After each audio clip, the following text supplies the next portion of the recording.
Let's turn to Joshua chapter 3. Chapter 1, God commissions Joshua to take over the job vacated by Moses' death. Moses, my servant, is dead.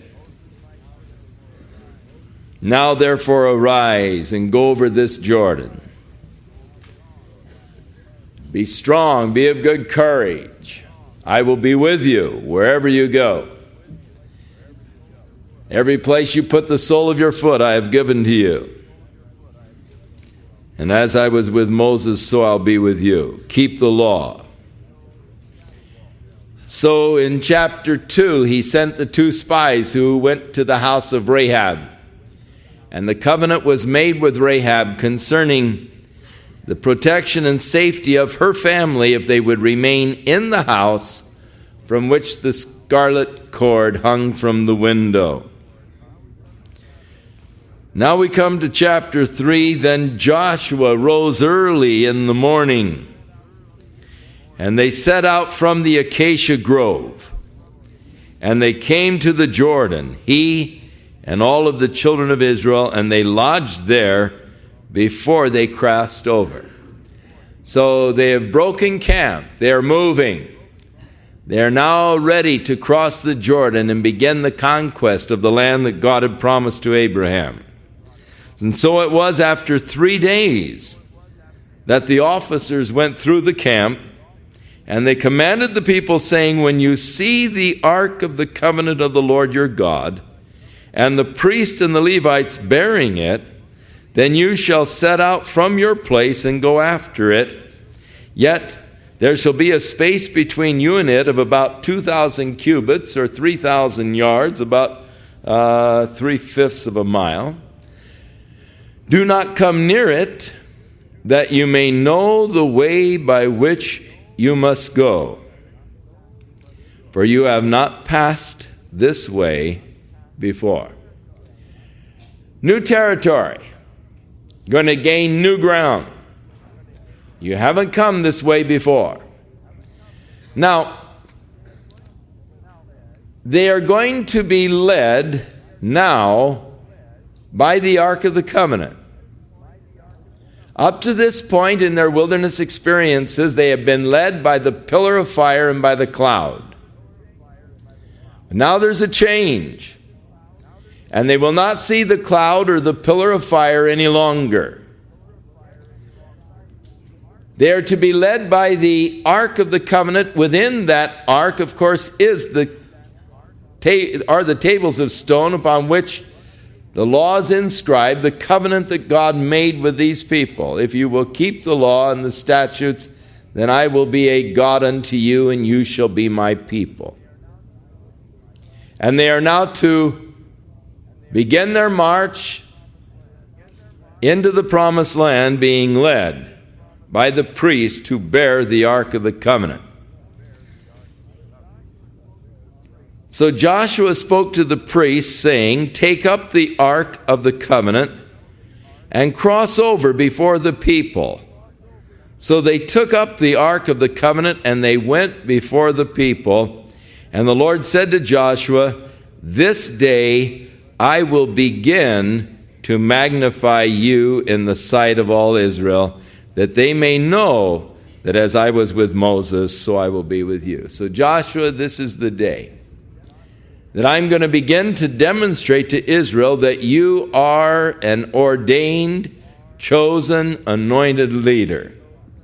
The people will realize and recognize your leadership authority, and they'll know that even as I was with Moses, so I'm going to be with you.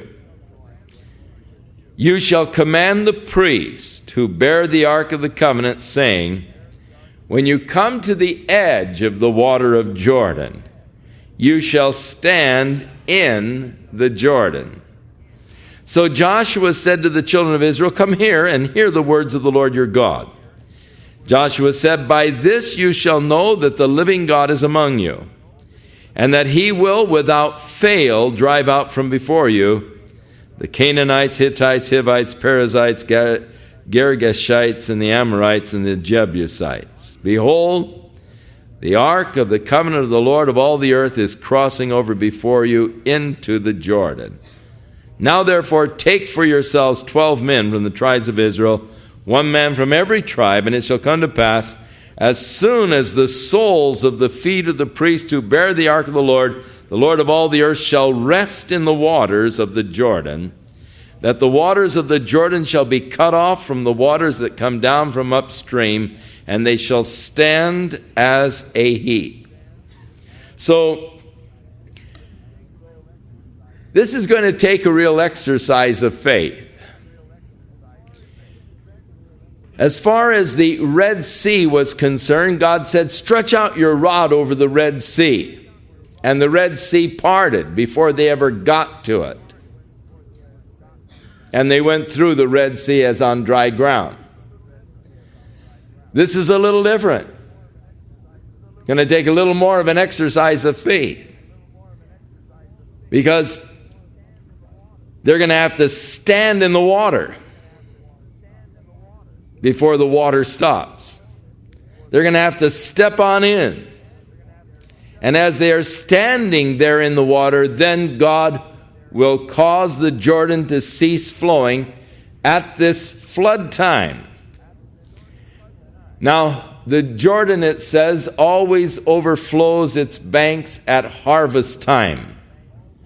We know the crossing took place in April because as soon as they crossed, one of the first things they did was to observe the Passover, which of course was on the 14th day of the first month, which is usually equivalent to our April.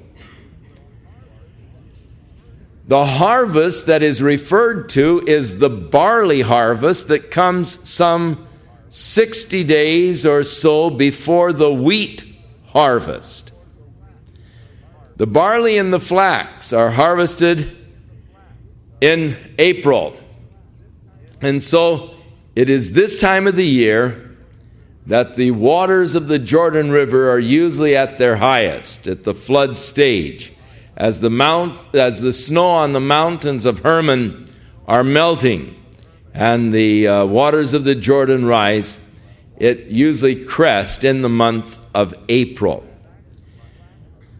The fact that the flax was already harvested is evidenced by the fact that the woman Rahab hid the spies under the flax on the roof of her home. So the flax had already been harvested. And the flax and the barley were harvested at the same time of the year. There are always critics who are looking to find some mistake in the Bible. And they read, it said the Jordan always overflows its bank at the time of the harvest, and we know that they celebrated Passover, and therefore, there's a mistake here in the Bible because it was harvest time and all. Well, they had several crops that they harvested, and it so happens flax and barley are harvested at the time of the Passover. Wheat, for sure, is harvested in June, and, of course, the apricots and so forth, and peaches, and the other fruits of the land are usually harvested through the summer and the early fall. But this was the time of the barley and flax harvest. Now,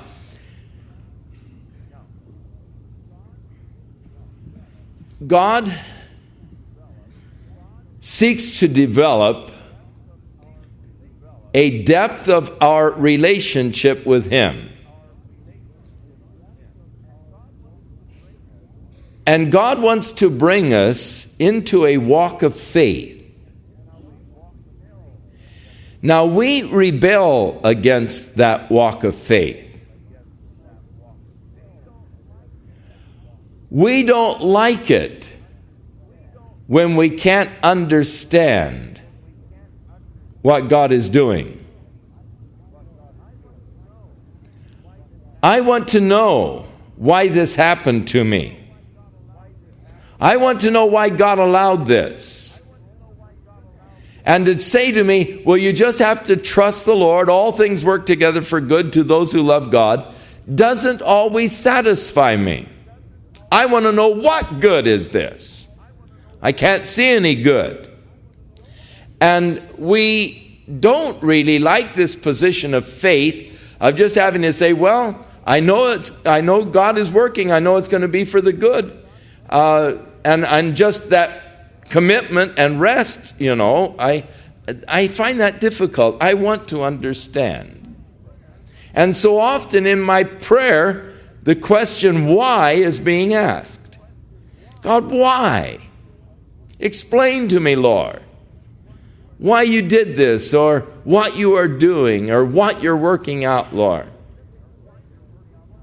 If you just explain it to me, I'll be satisfied. But he wants to bring you to a greater depth of relationship, that commitment to him, even though you don't understand it, just that complete commitment. Now, it is not until you come to this place of complete commitment that you really have real rest and peace in your heart.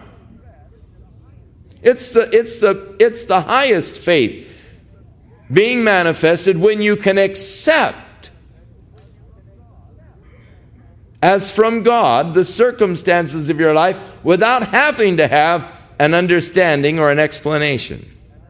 Just the fact that my life is committed to God, he's in control. He has said all things are working together for good for those who love God. If I can just accept that and just be committed to that, then I have peace, then I have rest.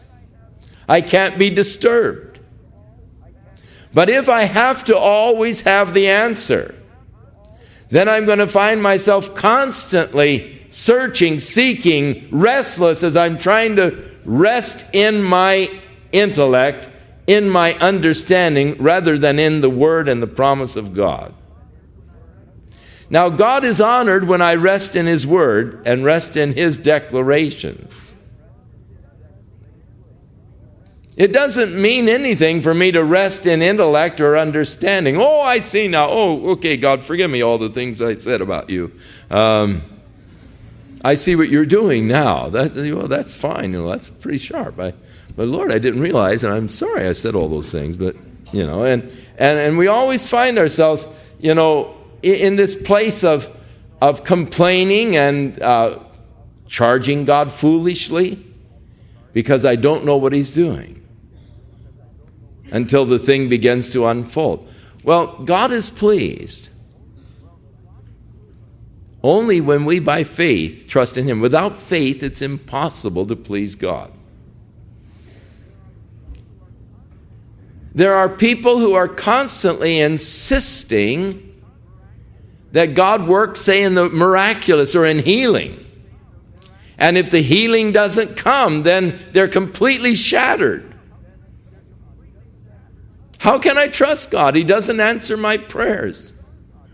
I've been praying for 6 months and nothing's happened. God hasn't answered. I believe He has. I think He said no, but you don't want to hear it.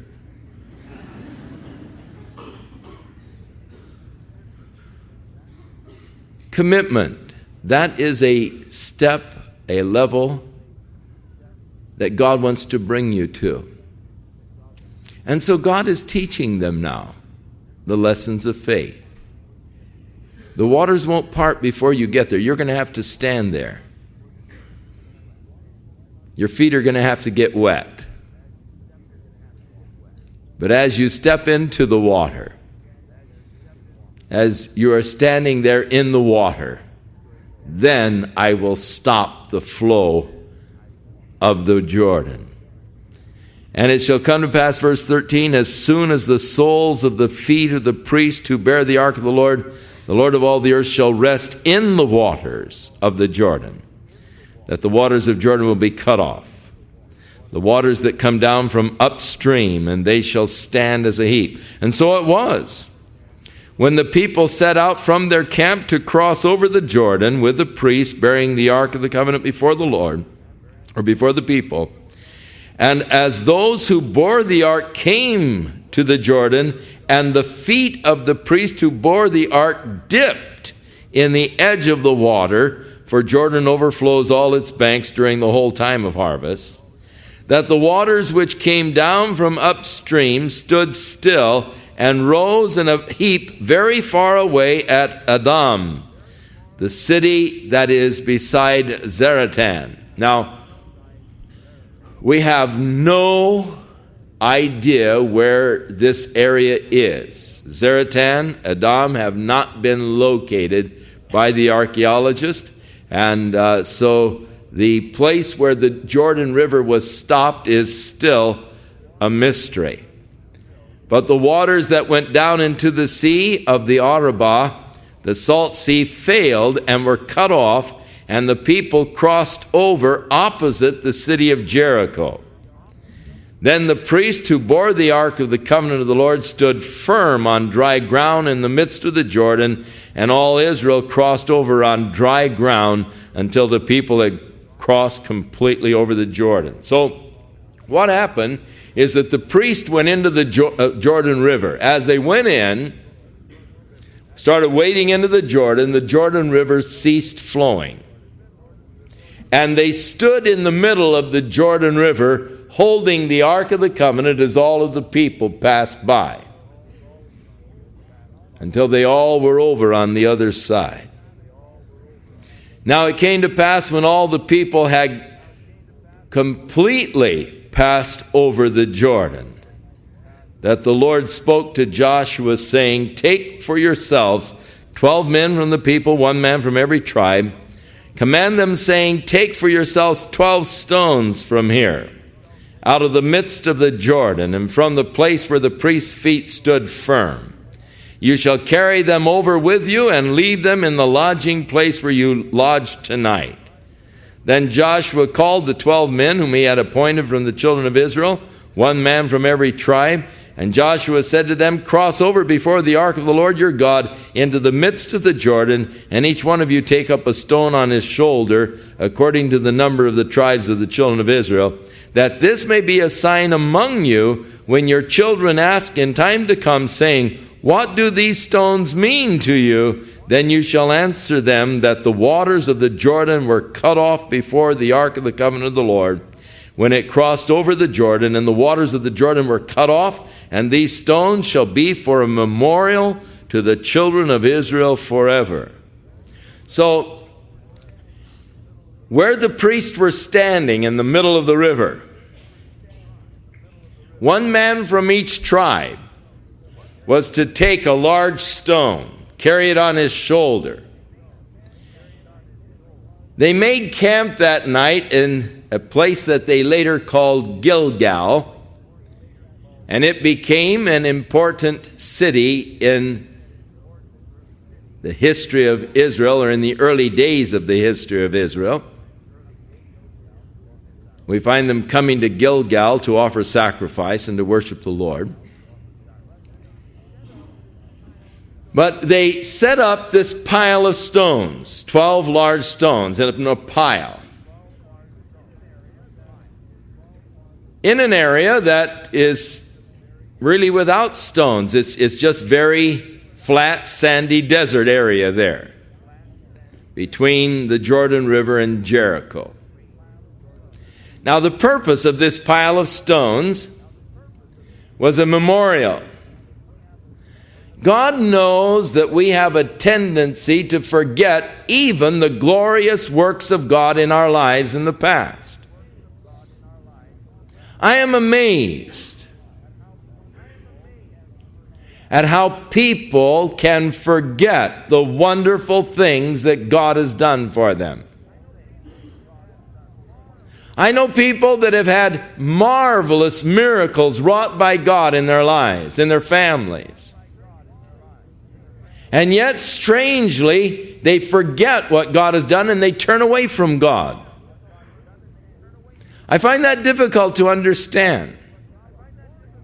But really, what God was more interested here is that the work of God be transmitted to the children. The purpose of the stones was for the children's sake, so that they would not forget to tell their children the greatness of God and the wonders of the God that they served. We as parents have a responsibility to pass on to our children the glories and the wonders of God. These were to be the instrument, the tool. Children would naturally be curious about a pile of stones in this sandy desert area. What is that pile of stones, Daddy? Those stones came out of the center of the Jordan River. For God stopped the Jordan River at flood tide in order that we might pass through to take the land. And it gave them the opportunity to share with their children the marvelous wonders of the God that they served.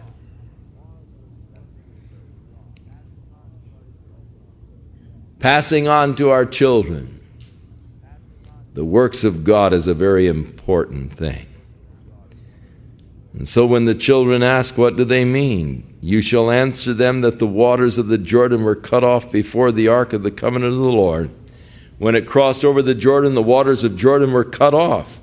And these stones shall be a memorial to the children of Israel forever. They're to be there forever. Now, the children of Israel did so, just as Joshua commanded. They took up the 12 stones from the middle of the Jordan, as the Lord had spoken to Joshua. According to the number of the tribes of the children of Israel, they carried them over with them to the place where they lodged, and they laid them down there. Then Joshua set up 12 stones in the midst of the Jordan. So they took 12 more stones right in the middle of the river, and they piled up 12 stones in the middle, in the place where the feet of the priest who bore the Ark of the Covenant stood, and they are there to this day. Now, that, of course, was speaking of that day. There's probably been a change of the Jordan as far as the riverbed and all. They have a tendency to change as years go by. But it would be interesting to find this pile of stones and see if they're still around. I mean, they were memorial. They were in the midst of the river. They set this other pile of stones where the priest had stood, and the river stopped. So the priest who bore the ark stood in the midst of the Jordan until everything was finished, that the Lord had commanded Joshua to speak to the people according to all that Moses had commanded Joshua, and the people hurried and crossed over. Then it came to pass, when all the people had completely crossed over, that the ark of the Lord and the priest crossed over in the presence of the people. And the men of Reuben, the men of Gad, half the tribe of Manasseh crossed over, armed before the children of Israel, as Moses had spoken. About 40,000 of them, prepared for war, crossed over before the Lord for battle to the plains of Jericho. And on that day the Lord magnified Joshua in the sight of all Israel, and they feared him as they had feared Moses all the days of his life. Now, again, those men who love to criticize the Bible, and those men who love to explain away the miraculous by natural phenomena. For they do exist. There are those men who really don't believe in miracles, and thus there has to be some kind of a rationalistic explanation of everything that appears to be of a miracle in nature. So you're aware that they say that the Red Sea is a mistranslation. It should be translated the Sea of Reeds. And the Sea of Reeds is a very shallow little sea. It's only about 2 feet deep. And quite often when there are strong winds, it blows the sea back and thus exposes an area of it that is easy to cross. And of course we read that there was a strong wind that blew all night, and it sort of blew back the Sea of Reeds at this little area where it's only 2 feet deep, and thus they were able to cross, and it wasn't really that big a deal. Well, pretty big deal that the whole army of Egypt drowned in 2 feet of water.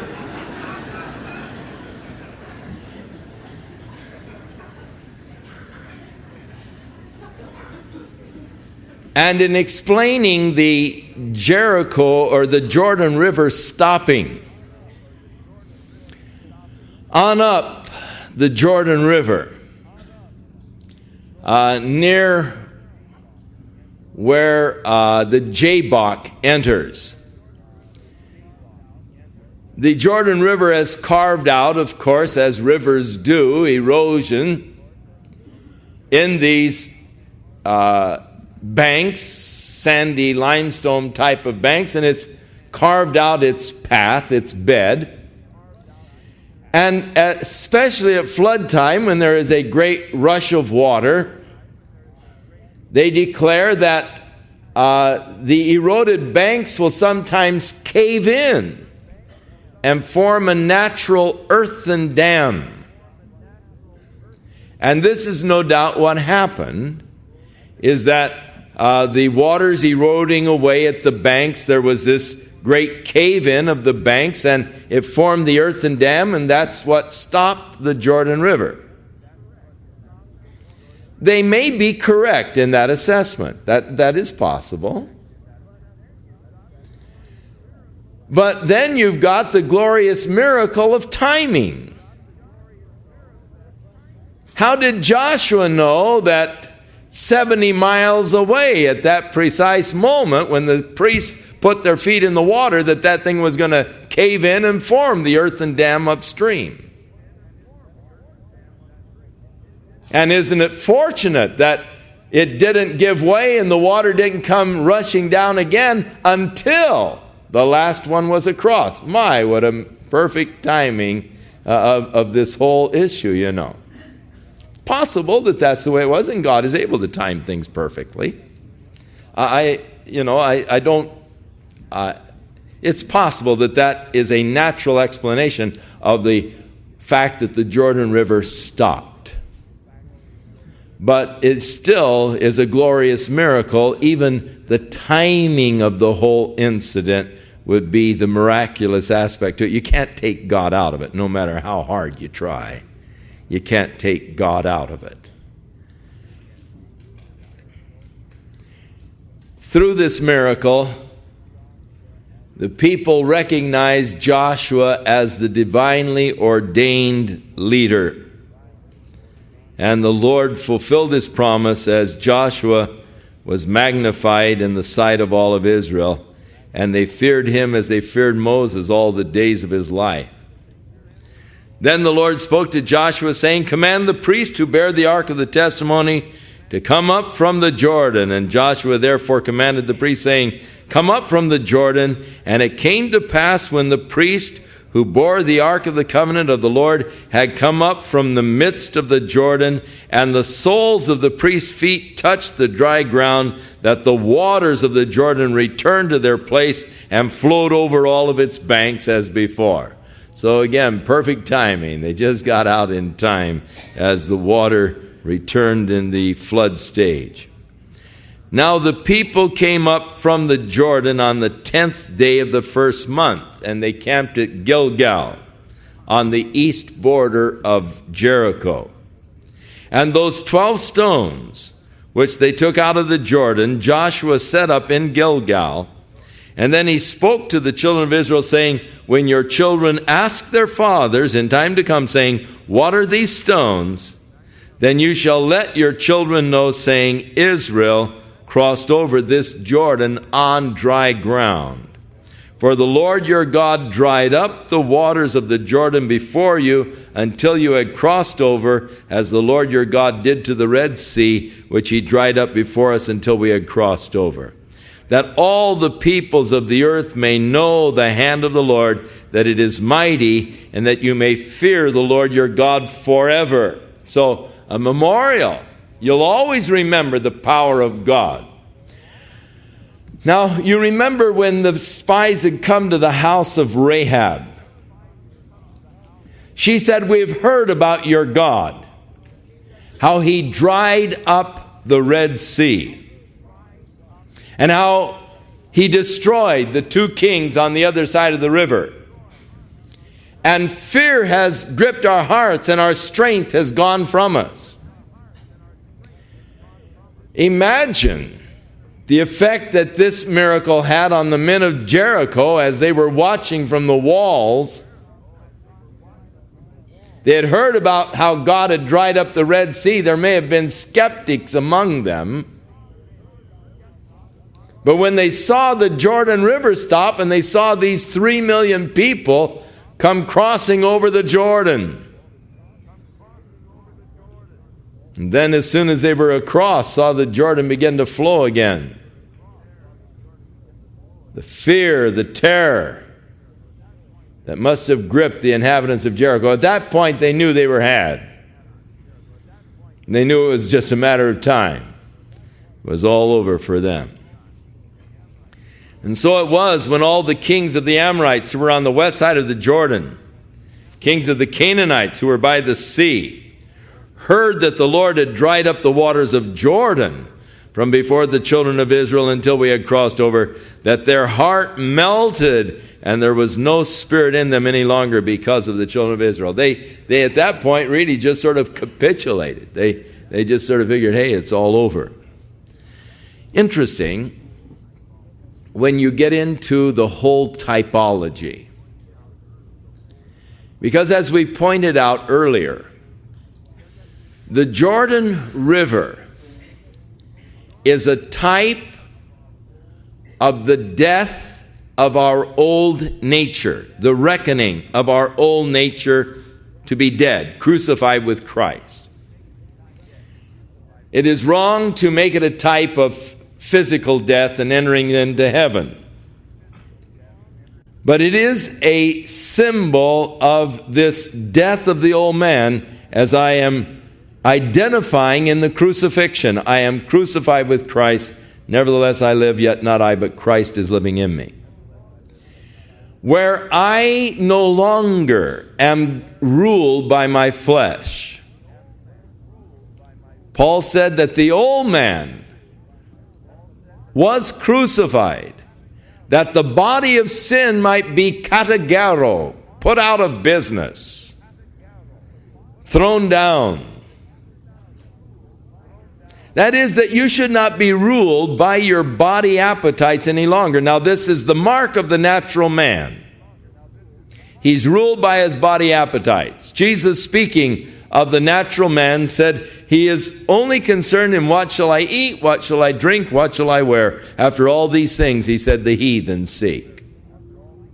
But you're different. You're to seek first the kingdom of God and his righteousness. You have been born again by the Spirit of God, and thus now ruled by the Spirit and not by your body appetites. But I have to take a position of faith and reckon my old man to be dead, crucified with Christ. The fact that I have to reckon it to be so is indicative of the fact that it is a position of faith. I take this position of faith so that when my body appetites are making their demands, I can say, that is dead. I don't have to be ruled by that any longer. I don't have to live under the tyranny of my flesh. I have been freed from the power that the flesh had over me, that I might live unto God in righteousness. And I reckon that to be dead. That's a part of the old life. And there's a lot of territory that we're coming in to conquer here. There are a lot of attitudes, and Jesus spoke about some of these in the Sermon on the Mount. My attitude towards mine Isn't it interesting how that is one of the first things that a little child picks up as a part of his Adamic nature? Look at them, how territorial they become and how possessive of their toys. Grabbing them when another child wants it, saying, no, it's mine. And I have this attitude, that's mine. And it's a very strong kind of a feeling.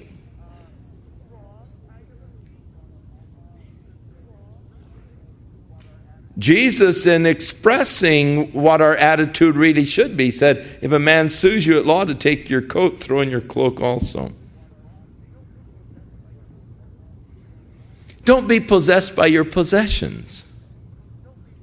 Don't let them rule over you. And it's so easy to be ruled and governed by your possessions. So many of our attitudes spring out of pride or spring out of the self-life. That makes me mad. Great expression of the old man. He's always getting angry. He's always getting hurt. He's always getting upset. There's always a chip on his shoulder ready to be knocked off. The old nature, the old man, and it is there, it is in all of us. That wretched old man. That self-life, that self-centered life. And yet that's exactly what we have to reckon to be dead. That's exactly what we have to deal with. That we not be governed and ruled by the life of the flesh any longer, but that we be governed and ruled by the life of the Spirit, whose chief characteristic is agape, this giving love, which seeks not its own.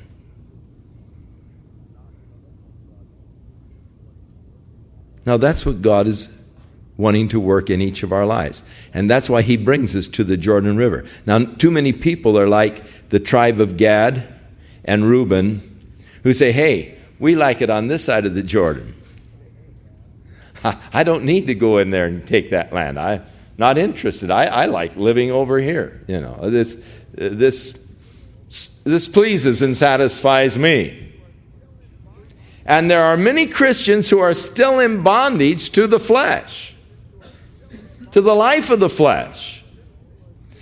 And as such, your Christian experience is a yo-yo experience. You're up and down and up and down and up and down. Moments of glorious spiritual ecstasy, moments of tremendous spiritual despondency. Over the top victorious, underneath defeated. And you just, it's a roller coaster. It's because you don't want to give up the old life. It's because you don't want to reckon the old man to be dead. It's because you don't want to enter into that full life of the Spirit that God has for you, because you don't understand the glory and the blessing of being freed from the bondage of the flesh. You don't realize what a tyrant it is. You don't realize what it has upon you. And you don't realize the effect of the hold upon your flesh, or of your flesh over you. But God wants you to come in to the life of the Spirit. He doesn't want you living in Romans chapter 7. He wants you to move on into chapter 8. Where you begin to experience the power and the victory of God's Spirit within your life as He takes over and as He brings you victory. And by the Spirit you begin to mortify then the deeds of the flesh. Now the interesting thing, every place you put the sole of your foot, God said, I have given to you. But it wasn't theirs until they went in and took it. You can have victory over those areas of your flesh life, over your temper, over your nasty attitudes, over all of these things, your jealousy. You can have victory over these, but you've got to go in and take them. But the glorious thing is, as the people of the land, when they saw the power of God, their hearts melted and their spirits were just defeated. So you have really victory. You just go in and take it. You go in and claim it. You come against the power of the enemy, the power of the flesh,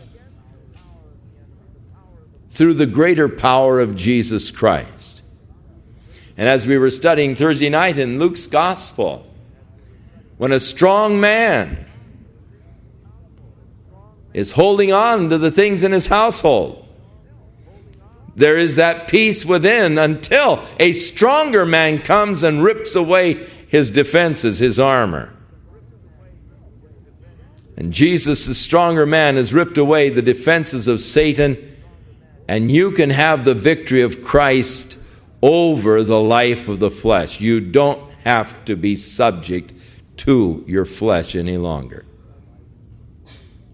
And that's the beautiful symbolism of Joshua coming in and taking the land that God had promised, the territory that God had promised to give to them. But notice, the first thing that they did in coming into the land was to renew the rite of circumcision, which had been neglected during their wilderness journeys. At that time, the Lord said to Joshua, "Make flint knives for yourselves and circumcise the sons of Israel again the second time." The first time was when they first came out of Egypt. It was a rite that had been neglected while they were in Egypt. And when they first came out of Egypt, they went through this rite of circumcision after crossing the Red Sea. But again, during the wilderness wanderings, after Kadesh Barnea, the rite ceased because God had said, hey, this whole generation is going to die off. I'm not going to bring them into the land. They have broken covenant with God, and this was the sign of the covenant relationship. It again is a very symbolic rite, because it is symbolic of cutting off the life of the flesh. Cutting away the flesh. And that's exactly what God meant when he gave the ritual to Abraham and commanded him this rite of circumcision. It is because Abraham was to be a man of the Spirit and after the Spirit, and the cutting away of the flesh was symbolic of not being governed or ruled by the flesh any longer. And so Paul tells us in Romans that we are to circumcise our hearts. In other words, cut away the flesh from your heart. How that your heart is longing and desiring after these fleshly things. Be circumcised in your heart. For the true circumcision is not really a physical rite, but it is a spiritual thing that goes on in a person's heart when he decides no longer to give in to the flesh or to live after the flesh, but he decides that he's going to live now after the Spirit and not be ruled by the flesh any longer. And so it was important that this rite be reinstituted, because the people were now coming back into this covenant relationship with God. And having neglected this during the wilderness wanderings, it is now time to renew your covenant with God and to determine that you're going to be a spiritual people walking after God and walking after the Spirit. And so here is where the reproach of Egypt, which is the life of the flesh. You remember the mixed multitude who were lusting after the things of Egypt, the onions and garlics and leeks and so forth, and that desiring after the things of the flesh. This is rolling away the reproach now of Egypt, And thus the word Gilgal, which in Hebrew is rolling, and that's why they called the name of the place rolling, is because the reproach of Egypt rolled away at this point when they renewed their covenant relationship with God and were to be a spiritual people following after God and not living any longer after the flesh. So the death of the old nature, the first effect of the death of the old man and the old nature is the cutting away of the life of the flesh, not to be ruled or governed by it anymore. And so the first thing they did was, of course, have the rite of circumcision. Joshua made the flint knives for himself and circumcised the sons of Israel there at the hill. And this is the reason why Joshua circumcised them. All of the people who came out of Egypt, who were males, all of the men of war, had died in the wilderness on the way after they had come out of Egypt. For the people who came out had been circumcised, that is, back before Sinai. But all of the people who were born in the wilderness on the way as they came out of Egypt had not been circumcised, for the children of Israel walked 40 years in the wilderness till all of the people who were the men of war who came out of Egypt were consumed, because they did not obey the voice of the Lord, to whom the Lord swore that he would not show them the land which the Lord had sworn to their fathers that he would give us, a land that was flowing with milk and honey. So that whole crew died. So Joshua circumcised their sons, whom he raised up in their place, for they were uncircumcised because they had not been circumcised on the way. So it was, when they had finished circumcising all the people, that they stayed in their place in the camp till they were healed. 3 days as a general rule. And then the Lord said to Joshua, "This day I have rolled away the reproach of Egypt from you." Therefore, the name of the place is called Rolling, Gilgal, to this day. So the children of Israel camped in Gilgal, kept the Passover. So the second thing they did was keep the Passover. Now, during the 40 years of wandering in the wilderness, they had not observed this Passover. It was the celebration of God delivering them out of the bondage of Egypt through the sacrifice. And so the second thing is to realize God's deliverance from the life of the flesh, from the bondage of Egypt, through the work of God and not through our own power. And we need to realize that we can only master over the flesh through the power of the Spirit. I can't do it, and this is one of our problems. There are many things about your flesh that you hate. There are many things that you love. You'll come to hate them in time.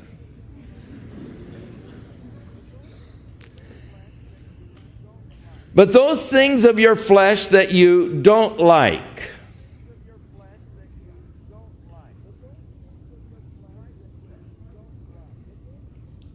try to quit.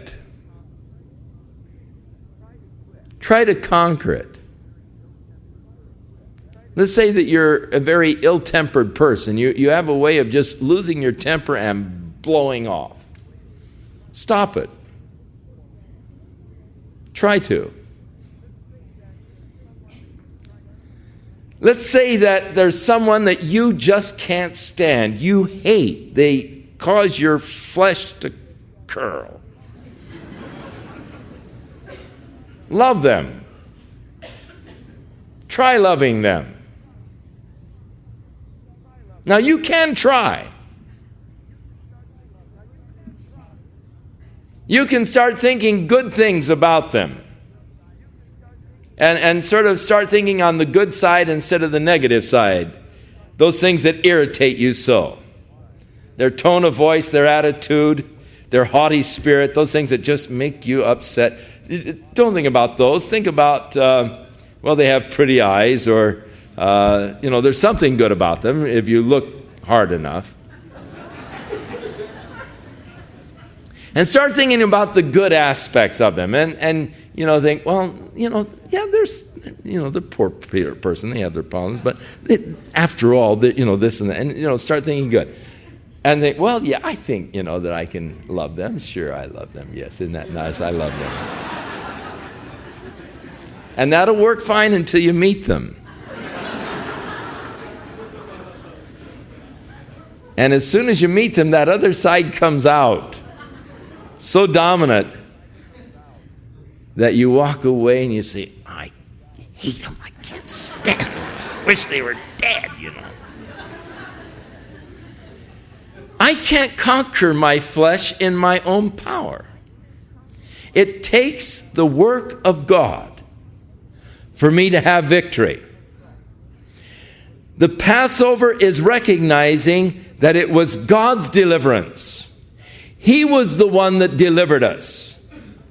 And thus it is important as I come in to take now this land to realize it isn't my battle, it's God's work that I need. I can't do it myself. I have to rely upon God and the power of the Spirit, and we're going to find this as we move into the land. We're going to find that when Jericho, the first city, the first giant, the first obstacle in the land, when Jericho fell, it was God who did the work. It was God who flattened the walls. It was God that brought them the victory.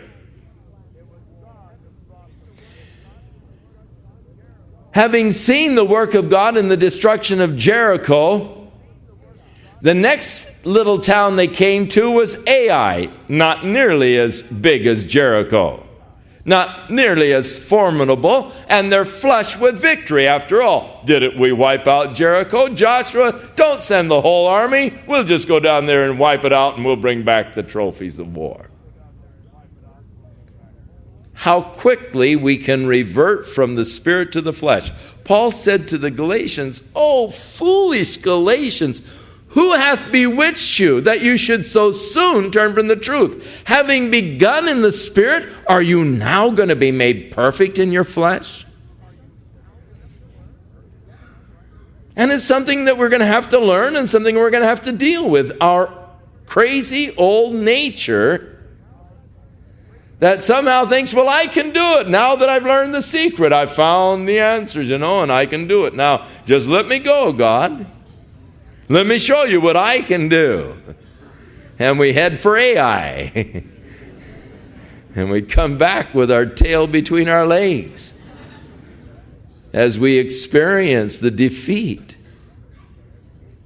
And so we'll be moving into the conquering over the old nature, over the old man, as God sets us free from the bondage of our flesh and brings us into that glorious liberty of the children in light as we become free to walk after the Spirit and no longer in subjection to those fleshly chains that are holding us down and dragging us down and keeping us from that life of victory and joy and blessing that God wants us to have as we walk in the Spirit. So they reckoned the old man to be dead. They by faith crossed over the Jordan River. Then they cut off the flesh. We're going to be a people of God living after the Spirit. And then they recognized that it was God that brought them this far, God that gave them the victory as they celebrated the Passover, remembering how God delivered them out of the hand of Egypt and out of the bondage that they had experienced there. And now we read, as a matter of note, that they ate the produce of the land on the day after the Passover of the unleavened bread and the parched grain the very same day. Now the manna ceased on the day after they had eaten the produce of the land. Those experiences of the wilderness are over. No more manna. Now you're going to live off the land. And they ate the food of the land of Canaan that year. Now, Joshua still is a little concerned. As they've come closer to Jericho, he realizes that those walls were actually higher than he thought. And he goes out in the evening as sort of a reconnoitering type of a mission. Study the city, to look at the walls, look at the defenses. Trying to figure out now how we might make a breach in the walls and take this first city. And as he was there by Jericho, he lifted up his eyes and he looked, and behold, a man stood opposite him with his sword drawn in his hand. And Joshua went to him and said to him, "Are you for us or for our adversaries?" Awesome man standing there. Awesome demeanor. His sword is drawn. He's ready for battle. And Joshua went over and asked the pertinent question, "Are you for us or are you against us? Are you for our adversaries?" And he said, "No, not for your adversaries, but as the commander of the host of the Lord, I have come." This man that Joshua met was Jesus Christ. This is one of what they call theophanies, which word means the manifestation of God. Theo being God, and the phanies is that manifestation, theophany. One of the manifestations of God in the Old Testament, which of course are the manifestations of Jesus Christ. No man has seen God at any time. On several other occasions, God had manifested himself in a bodily form. Of course, the final manifestation came through Jesus Christ, who came to the earth when the Word was made flesh and dwelt among us. But you remember when the 3 Hebrew children were in the fiery furnace and Nebuchadnezzar looked in. And he said, "How many did we throw in that thing?" And they said, 3. He said, "That's what I thought, but I see 4 walking around in the fire, and the 4th one looks like the Son of God." Jesus came to walk in the fire with these guys. Jacob wrestled all night with the angel of the Lord, who of course was Jesus. Now, God had promised to Joshua and to Moses, "I will send my angel before you." There in Exodus.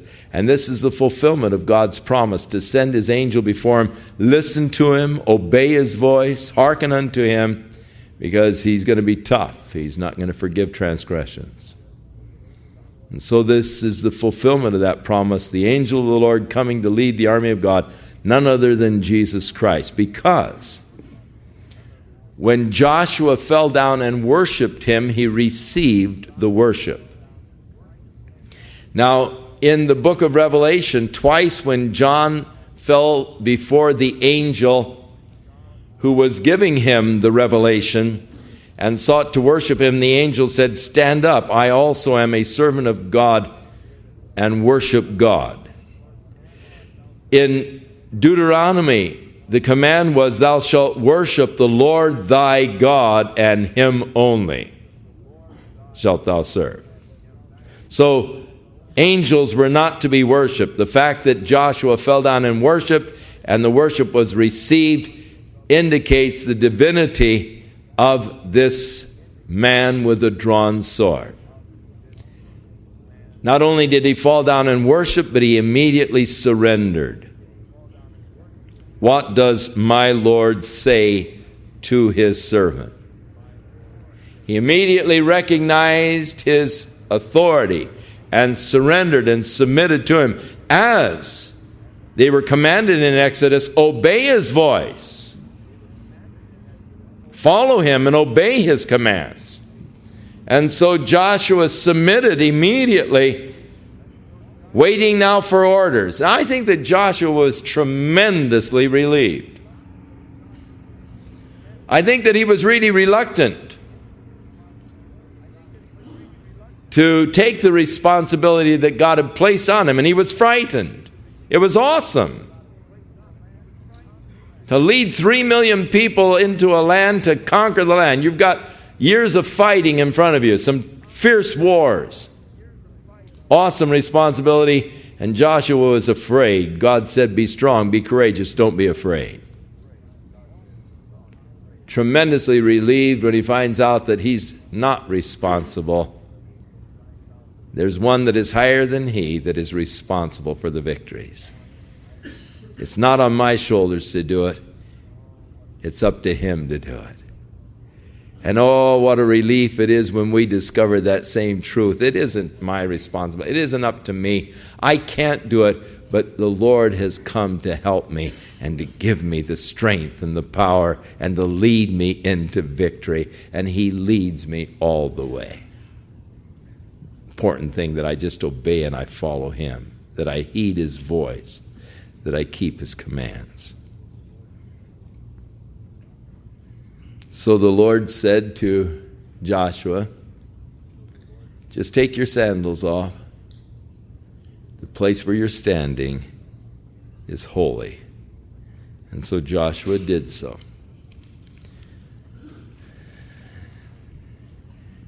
Next week we have the fascinating lessons of the destruction of Jericho and the defeat at Ai.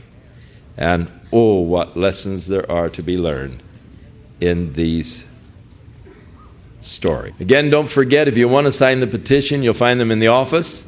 The yellow cards for you ladies that want to become involved, and the orange papers that describe the classes for you, and you men that want to sign up for the retreat. So, the office is that way.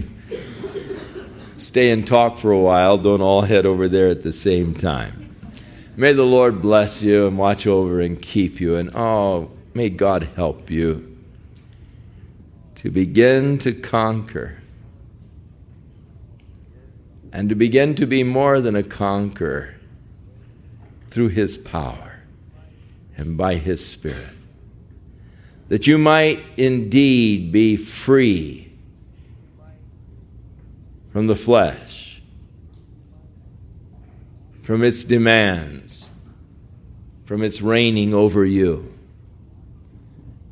That the body of sin might be kategero, that you might begin to live after the Spirit, seeing the old nature, the old man drop off as the new man in Christ assumes control. And you begin to live a Spirit-governed life. That's, of course, the mark of the life of Jesus. He was governed by the Spirit. May that become so in our lives. In Jesus' name.